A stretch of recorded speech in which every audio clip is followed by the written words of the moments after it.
Good morning, Celine. Is that the way that you pronounce your name, Celine? Silent. Celine, okay. So, you have been with the COA since 2014, right? August 26, 2014 po. August 26. So that is around 12 years already. Yes po, magti 12 years. Okay. You assumed the accounts of the Vice President, the audit of the confidential funds of the Vice President and the DepEd when Attorney Wamil was reassigned to COA, Pasay, correct? Opo, tama po. Curious lang ako, Miss Silene, was that reassignment a promotion or just a plain reassignment, if you know? Yung kay Mr. Wamil Yes. po. Na-reassign po siya. Reassignment lang. Okay. So, that was on February 12, 2024.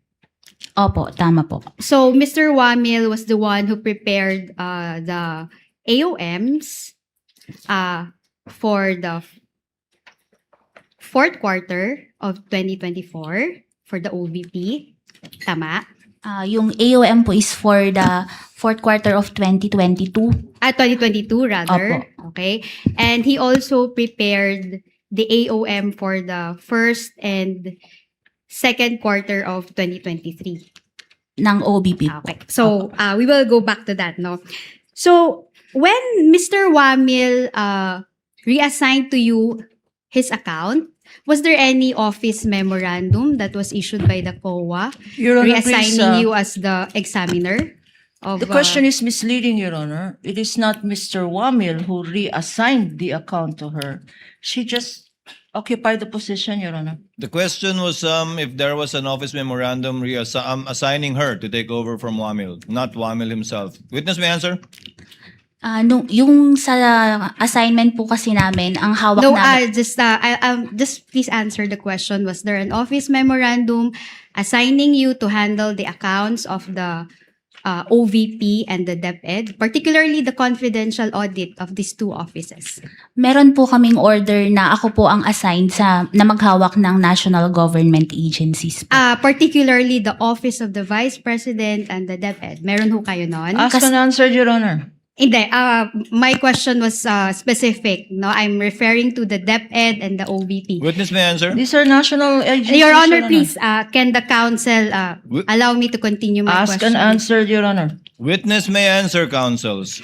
May memorandum po ba na nag-assign sa inyo specifically sa DepEd at OVP? Yung memorandum po is naka-assign ako sa national government agencies. All. Okay. Opo.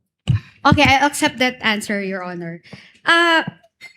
Was it Mr. Wamil who personally turned over his files to you?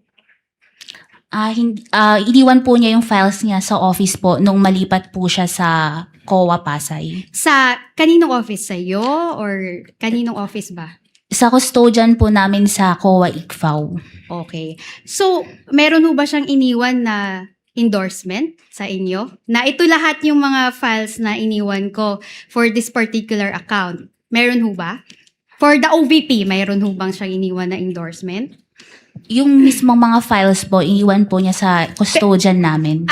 Endorsement ho, like letter, a summary containing all containing a list of the files that he turned over to the custodian. Meron ho bang ganon? Meron po kaming logbook pag natapos na po yung Logbook. Okay, pero dala mo ba yun ngayon? Hindi po. Okay.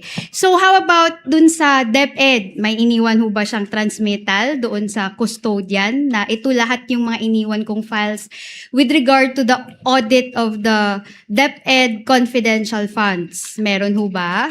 Ang iniwan po niya is yung mismong documents. Yung mismong document. So walang transmittal na iniwan ho dun sa custodian. Yung mismong documents po yun. Okay, sige. May iniwan ho ba si Mr. Wamil sa inyo? 'Di ba sabi niyo may mga documents ho siyang iniwan. 'Di ba pag nag-audit ho tayo, meron ho tayong tinatawag na working papers. Yung mga drafts po natin. May iniwan ho si Mr. Wamil sa inyo noon? Your Honor, please, again, the question is misleading. This witness already said, asked and answered, that Mr. Wamil did not leave documents to her. Mr. Wamil left the documents to the office. I will rephrase, Your Honor. Kindly rephrase, Okay, counsel. may May iniwan iniwan- bang worksheets sa custodian? Yes po. Nakasama po dun sa files yung mga working papers po. All right. I'll take that answer. Kayo ho, paano nyo kinuha yung mga files na yun? Kinuha nyo lang diretso sa custodian? Ano pong proseso nun? Nung ma-assign po sa akin yung sa OBP at sa DepEd, nung nag-submit po sila ng response, ibinigay po sa akin yung response together with the documents na pinagbasehan po nung Audit Observation Memorandum po. Okay. So in short, niroute lang sa'yo yung response. Tama ho? Response together with Yeah. yung AOM, together with the attachment po na yung mga dokumento. Okay. So, kailan ho yan niroute sa inyo? Yung response, yung AOM, mga estimate lang po. Iba-iba po kasi, di ba ang una is yung March 13, 2024 na response nila sa NS. Naibigay po sa akin to March 14. Yung sa iba po, hindi ko na matandaan yung exact dates, pero malapit po dun sa after masubmit yung response. All right. I'll take that answer. Okay. So, WAMIL prepared the AOM for the fourth quarter of 2022 for the Office of the Vice President. Tama po. Opo. How about the first to third quarters of 2023? Sino ho ba yung nag-prepare ng AOMs na yun? Dalawa ho yun. Yung sa OBP po, na first and second quarter 2023, nandun pa po siya nung ma-issue po yung Okay. AOM. Yung sa third quarter po, siya yung nag-draft. Pero nung na-finalize na po yun, wala na po siya sa COA ICFAO. So, yung custody po ng document na yun, nasa division chief. Kaya nung finalize po yun, division chief na po yung nag-finalize. Okay. So, all right. Sige, we will flash this AOMs, no? Kasi nga si Mr. Wamil nga yung nag-prepare nung iba sa kanila, no? Sige.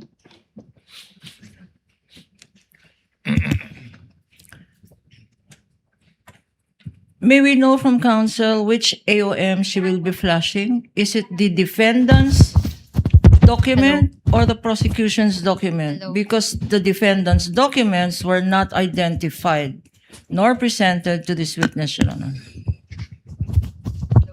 Sorry. Then if counsel wants to confront the witness Hello. with documents she has identified, she has to use the prosecution's evidence because that was the one identified by the witness.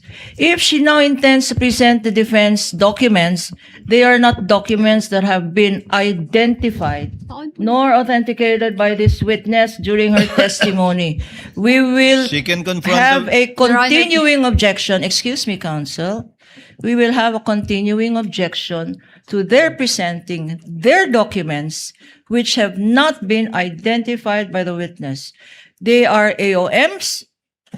AOMs have been identified by the witness, but these are prosecution's AOMs, Your Honor. May I suggest, Your Honor, to the defense counsel, since she refused for us to use the defense witnesses, that she uses now the prosecution's documents. That is up to her, counsel. She may confront the witness with her copy of the AOM. I'm sure she would be competent to testify whether these are the same documents earlier identified as exhibits for the prosecution or not. Counsel, Yes. you may proceed. Yes, correct, Your Honor. And their AOMs, we did not dispute those. So we have the same copies, Your Can Honor. we Proceed, then, if, counsel. in Proceed. connection with that, Your Honor, Hello. since counsel admits that Hello. Hello. our AAMs are their defendants' AOMs, can we just use the prosecution's copies, Your Honor? But Your Honor, we have prepared, Counsel, visual counsel, aid using Show the- them, show the document. Yeah, I am showing the defense document. No, we will No, not agree, Your Honor, the counsel cannot We will dictate not how I agree, will Your proceed Honor. with my cross-examination. Can the counsel, Your Honor, be reminded that I'm counsel- on cross-examination? We for will not respondent. agree, Your Honor, to What are you not presentation agreeing of to, the Attorney defense Kapunan? documents. I'm sorry? Because precisely there was no stipulation yesterday. There They was, are Your now Honor. constrained. Excuse me, counsel. Allow her to finish, counsel. They are now constrained, Your Honor. I'm sorry. they're now constrained to use our documents precisely. This is what we wanted to avoid yesterday. Had we did a comparison, not to belabor the obvious, Your Honor, but now counsel says, anyway, it's the same. So if Your it's the same, what's the objection to using the prosecution's document? Counsel, that water is already under the bridge. You may request assisting counsel to check the copy being presented to Ms. Eileen, and you may make this the subject matter of your redirect later on. Allow counsel to present. Thank you, the Your presiding Honor. officer will allow the counsel to present that document, but notes the continuing objection of Attorney Thank you, Your Gapunan with Honor. respect to this matter. Thank you, Your Attorney Honor. Christine, you may proceed.